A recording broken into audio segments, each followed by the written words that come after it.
गुरुमुखो, आज का सत्संग बहुत ही लाभकारी है। सभी गुरुमुख ध्यान से सुने और अपने जीवन में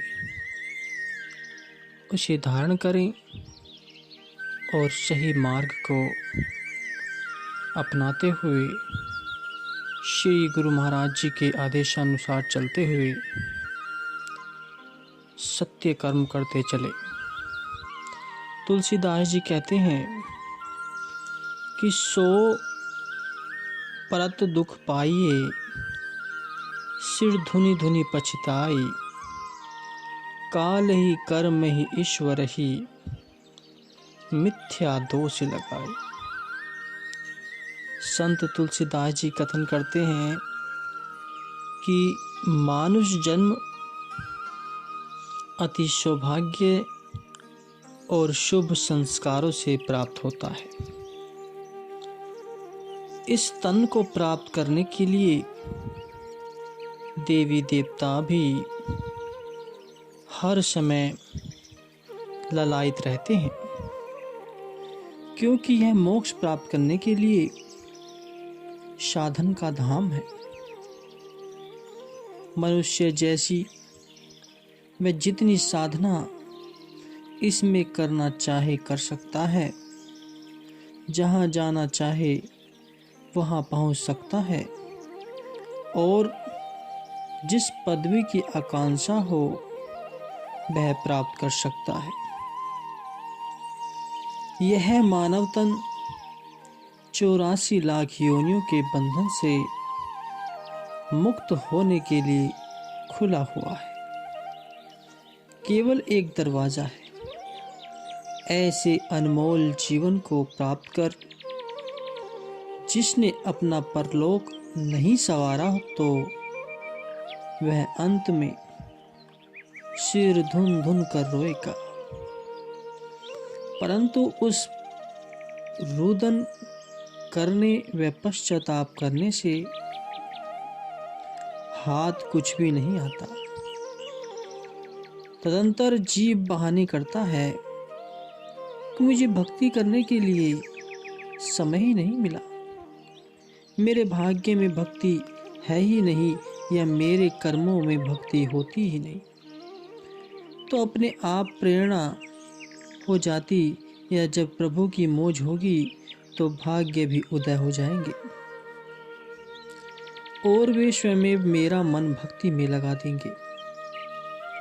मेरे पुरुषार्थ से क्या हो सकता है, परंतु ये सब बातें व्यर्थ हैं। इनमें वास्तविकता तो किंचित मात्र भी नहीं, अपितु थोते बहाने हैं जो मालिक समय समय पर करता रहता है। मालिक के दरबार में इन बहानों की सुनाई बिल्कुल नहीं है। अब यथार्थ बात तो यह है कि प्रभु भक्ति और अपने मालिक की बंदगी करना मानव का प्रमुख कर्तव्य है। इसलिए समय, ईश्वर और कर्मों पर दोष देना बिल्कुल मिथ्या व अनुचित है, क्योंकि मनुष्य जन्म का प्राप्त होना ही इस बात को निश्चित कराता है कि जीव को भक्ति करना परम आवश्यक है। प्रभु ने विशेष कृपा करके जीवात्मा को यह अत्युत्तम अवसर प्रदान किया है। मानव जन्म का यह सुअवसर अमूल्य है और इसी जन्म में अपना कार्य संवारना है। जीव को विचार करने के लिए बुद्धि, स्मरण शक्ति आदि ऐसे अनेक गुण मालिक ने प्रदान किए हुए हैं, जिनका समय अनुसार उचित प्रयोग करके अथवा इन उपादानों को क्रियात्मक रूप में परिणित करके अपने लक्ष्य को प्राप्त कर सकता है। जीवन एक लंबी यात्रा है, इसे पूर्ण करो। जब कोई व्यक्ति एक स्थान से दूसरे स्थान तक यात्रा करता है तो वह मार्ग में अपनी सुविधा के लिए विचार करके आवश्यक सामान अपने साथ लेता है। तब कहीं सुगमता से अपनी यात्रा पूर्ण कर अपने निश्चित स्थान पर पहुंचता है। परंतु इस जीवन यात्रा का पूरक तो प्रभु भक्ति अथवा मालिक की प्राप्ति करना है। यह यात्रा तो तभी पूर्णतः सफल हो सकती है जबकि इसके वास्तविक तात्पर्य व लक्ष्य को जानते हुए प्राप्त अनमोल समय व उत्तम तन का सदुपयोग किया जाए। इस तन या समय की कदर तो महापुरुष ही जानते हैं कि यह कितना श्रेष्ठ व अमूल्य है। वे तो एक एक अंग व एक एक क्षण का मूल्यांकन अनगिनत रत्नों से करते हैं। यह मनुष्य जन्म अत्यंत कठिनाइयां सहन करने के उपरांत प्राप्त होता है। इसे खान पान, ऐसो आराम, झूठे व्यवहारों में मत गवा, क्योंकि जब कई जन्मों के शुभ कर्म संचित इकट्ठे होते हैं तब कहीं जाकर इस अनमोल जन्म की प्राप्ति होती है। इसका प्रत्येक अंग इतना अमूल्य है कि लाखों रुपए खर्च करने पर भी नहीं प्राप्त हो सकता। महापुरुष कथन करते हैं कि चाहे तो सौदागरों से पूछकर इसकी निवृत्ति कर ले। जीव किसी एक अंग से भी पंगु अपांग हो जाए, उसके लिए चाहे कितना प्रयत्न करे, अथक परिश्रम करे, परंतु उसमें पूर्वतः वास्तविकता नहीं आ सकती। ऐसे अनमोल अंगों की प्राप्ति होने पर भी यदि मानव इनसे पूर्णतः लाभान्वित नहीं होता, अपितु दरिद्रती बना रहता है, तो अन्य किसी जन्म में धनाढ्य हो सकता है।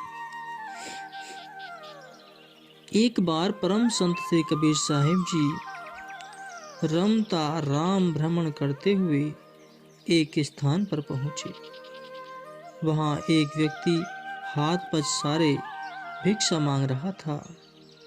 तो श्री कबीर साहिब जी ने पूछा कि क्यों भाई, सर्वांग संपूर्ण तथा इतनी संपदा का मालिक होते हुए भी तो भिक्षा मांग रहा है। भिक्षुक बोला, महाराज, मैं तो अति दरिद्र व कंगाल हूँ। सारा दिन भिक्षा याचना करते करते यही व्यतीत हो जाता है और जो कुछ प्राप्त होता है उसी से ही अपनी उदर पूर्ति करता है। दुर्भाग्य का हमारा कोई दिवस ऐसा भी आ जाता है कि केवल आयु का आहार कर अपने भाग्य को कोसता हुआ सो जाता हूँ। तो श्री कबीर साहिब जी फरमाने लगे कि अरे भाई, तुम कंगाल हो, तो ऐसे करो, मैं तुम्हें 10,000 रुपये देता हूँ और तुम मुझे अपनी एक आँख निकाल के दे दो। भिखारी बोला, मैं अपनी आँख नहीं दे सकता। तब उन्होंने कहा, अच्छा तो 20,000 में एक हाथ काट के अथवा 25,000 में एक पाँव काट के दे दो। इस प्रकार से कबीर साहब जी ने उसे प्रत्येक अंग देने के लिए अनुरोध किया और यह भी कहा कि बदले में जितना धन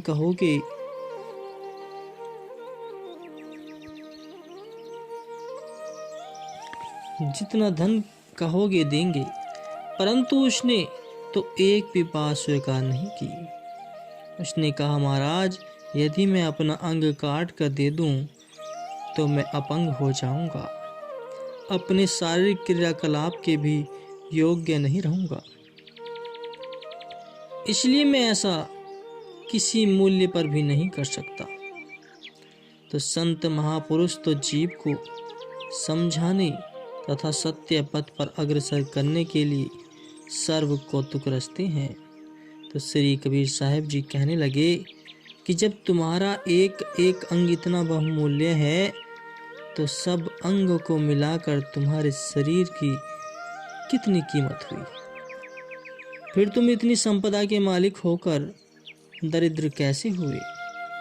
इन अंगों के साथ साथ अन्य भी कई संपदाएं मालिक ने मनुष्य को प्रदान की है जिनका मूल्यांकन नहीं किया जा सकता। और ऐसे अनमोल शरीर को पाकर तुम मालिक की भक्ति करके इस लोक में सुखी अर्थात माला माल हो जाओ और परलोक भी संवार लो। मनुष्य एक एक श्वास का मूल्य 2 जहानों से भी बढ़कर है, परंतु खेद इस बात का है कि प्रमादी मनुष्य इन्हें यूं ही व्यर्थ गवा रहा है। समस्त मनीषी जन, ऋषि मुनि और संत महापुरुष इसी बात का समर्थन करते हैं कि मानव तन एक उत्तम रत्न है। गोस्वामी तुलसीदास जी ने कहा है कि मोल चतुर्दशन भुवन को एक श्वास है तो ही, ऐसो धन रघुनाथ को तुलसी व्यथा न खोई। कि ये मनुष्य 14 भुवनों की संपदा के तुल्य मेरे जीवन का एक एक श्वास बीता जा रहा है। मालिक ने जो तुझे श्वास रूपी इतना अमूल्य धन दिया है, इसे व्यथा मत गवा। सांसों की ऐसी बहुमूल्य निधि को सांसारिक धंधों में मग्न रहकर विनिष्ट न कर। परम संत श्री कबीर साहिब जी कथन करते हैं कि कहता हूँ कहे जात हूँ, कहाँ बजाऊं ढोल, सांसवा खाली जात है 3 लोक का मोल। कि तीनों लोकों की संपदा के तुल्य एक सांस का मूल्य है। और शास्त्र ग्रंथों में ही लोकों का अवलोकन मृत्यु लोक पाताल लोक वर्णन किया गया है। अन्यथा सत्य तो यह है कि एक एक सांस का मूल्य 3 लोक की संपदा से भी अधिक है। यदि कोई मनुष्य अपने मन में विचार करे कि मैंने तो करोड़ों की संपदा बना ली है, महल माड़ियाँ, कुटुंब परिवार, सांसारिक विलास सामग्री मैंने संचित कर ली है, जिसके कारण मेरा दबदबा है, लोग मुझसे भयभीत हैं, मेरी आज्ञा मानते हैं, किंतु यह विचार नितांत अनुचित और निर्मूल है। रावण से बढ़कर कोई क्या संचित करेगा, जिसके पास स्वर्णिम लंका थी, सृष्टि की समस्त शक्तियां उसके अधिकार में असंख्य रूप में विद्यमान थी, परंतु उसका परिणाम क्या हुआ। आज तक लोग उसके नाम से नाक भौं सिकोड़ते हैं। 40 गज रखने वाले कारू बादशाह के नाम से भी सभी परिचित हैं। कारू के पास कितना धन था। यदि कोई धन ऐश्वर्य के बल पर काल के फंदे से बच सकता तो वह भी बच सकता था। उसके पास तो अनगिनत संपत्ति थी, जिसे 40 कोष कहा जाता था, जिसे 40 कोष कहा जाता है। इतना धन संपन्न पुरुष होते हुए भी वह इतना लोभी था कि कब्रों को खुदवाकर मृतक शरीर के मुख में से भी रुपए निकलवा लेते थे। अंत में इसका जो दुष्परिणाम हुआ उसे सब जानते हैं। इसके विपरीत नौशेरवा अमर हो गया, क्योंकि उसका निर्मल यश स्थिर है। मनुष्य का शरीर में आने का लक्ष्य केवल अविनाशी प्रभु एवं शाश्वत सुख शांति को प्राप्त करना है, अन्य कोई प्रयोजन नहीं। परंतु मानव कुछ और ही समझता है। प्रत्येक व्यक्ति अपने अपने दृष्टिकोण से विभिन्न कारण बतलाता है। लोभी की दृष्टि में मनुष्य शायद दौलत संचित करने, आविष्कारक की दृष्टि में शायद कई वस्तुओं का आविष्कार करने, वैज्ञानिकों की दृष्टि में कोई नूतन अन्वेषण करने और सम्राटों व बादशाहों की दृष्टि में अन्य राज्यों को परास्त कर अपने राज्य को बढ़ाने और विद्वानों की दृष्टि में मनुष्य विद्वता प्राप्त करने के लिए ही आया है। परंतु ऐसा समझना सर्वथा भूल है। यह सब जो नाशवान क्षणभंगुर है, अंत तक कोई भी वस्तु साथ देने वाली नहीं है। यात्रा में मिली हुई यात्रा के सदृश्य बिलग होने वाली है। संतों की वाणी है कि ऐसो दुर्लभ जात शरीर, राम नाम भज लाके तीर। गए वेणु बलि गए कंस, दुर्योधन गए बूढ़े वंश। प्रथु गए पृथ्वी के राव, विक्रम गए रहे नहीं काव। छो चकवे मंडली के झार, अजहु हो नर देखु विचार। गोपी चंद भल कीनु जोग, रावण मरि गो करते भोग। जात देखूं अस सब के नाम, कहे कबीर भजू राम नाम। तो परम संत श्री कबीर साहिब जी की वाणी है कि हे जीव, तेरे इतने दुर्लभ और मूल्यवान शरीर की अवधि बीती जा रही है, इसलिए तू नाम का स्मरण कर ताकि भवसागर के किनारे लग सके। क्योंकि इस शरीर में बड़े बड़े चक्रवर्ती और भाग्यवान राजा, वेणु बलि और कंस जैसे वे स्थिर नहीं रह सके। दुर्योधन जैसा शक्ति संपन्न राजा, जो 12 मील अपनी साज सज्जा व सेना सहित सामान पूर्वक छत्र की छाया में भ्रमण करता था, अपने आप को इतना बलशाली समझने वाले राजा की संपूर्ण शान को महाबली काल ने धूलि में मिला दिया। वह स्वयं तो काल का ग्रास बना था ही, साथ में अपने कौरव कुल को भी नष्ट कर ले गया। संपूर्ण भूमंडल पर शासन करने वाले चक्रवर्ती राजा प्रथु भी यहाँ से कूच कर गए और विक्रम जैसा प्रसिद्ध पराक्रमी राजा का शरीर भी चला गया। तो हे मनुष्य, तू अभी भी विचार करके देख ले कि वेणु बलि कंस प्रथु दुर्योधन और विक्रम, ये 6 नृपति बड़े ही पराक्रमी और बलशाली थे, जो कि क्रूर काल के ग्रास बन गए। और फिर साधारण जीव किस गिनती में है कि वह अपने तन व शक्ति का गर्व करे। इस शरीर व धन वैभव की नश्वरता को देखकर राजा गोपीचंद ने योग साधना में मन लगाया और परिणाम स्वरूप आज अमर है। इसके विपरीत रावण, जो सदा भोगों में बसा रहा, वह काल का ग्रास बनकर अपयश का भागी बना। इसलिए हे मनुष्य, इस प्रकार सबके नश्वर शरीर को नष्ट होते देखकर तू नाम के जप में अपने मन को लगा, क्योंकि यह अल्प जीवन स्वप्नवत है। जैसे रात्रि में स्वप्न देखते हैं, परंतु प्रातः होते ही वह विलुप्त हो जाता है। यह जगत नश्वर है और मनुष्य तन भी क्षणभंगुर है। बाल्यकाल, यौवन, वृद्धावस्था और मृत्यु आदि शरीर की विभिन्न अवस्थाएं इस बात का प्रमाण है कि यह काया काल का खिलौना है और मृत्यु के मुख का ग्रास है। आगामी क्षण का भी कुछ पता नहीं कि उसमें क्या होने वाला है, इसलिए प्रमाद कदापि नहीं करना चाहिए।